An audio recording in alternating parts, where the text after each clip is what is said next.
give you a good example of a BE board chairman. His name is Mr. Cyril Ramaphosa.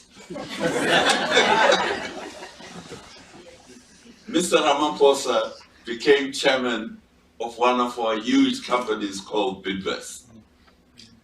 They made him chairman of Bidvest. Now, I used to be on the board of Bidvest, but I was working for Bidvest. I was responsible for finding markets for their exports. At the time, they owned 50% of Justine Cosmetics.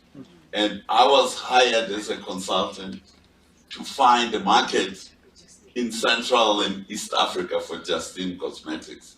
And as a reward of what I had done, Brian Joffe said, okay, maybe an alternate on the board of Bidvest. Mr. Ramaphosa became chairman of Bidvest. I had left by then.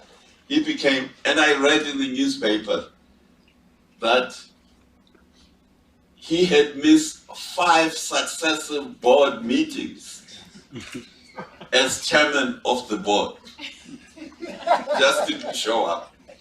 So one day I bumped on Brian Joffe. So I said, Brian, now how is this thing working? You have a board chairman who doesn't show up for board meetings. So Brian said to me, look, Mwelezi, don't worry about this man. I own the company.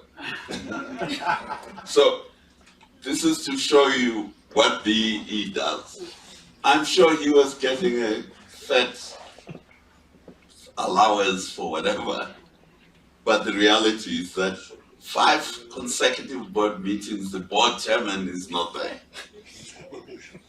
So BE doesn't train people to become entrepreneurs.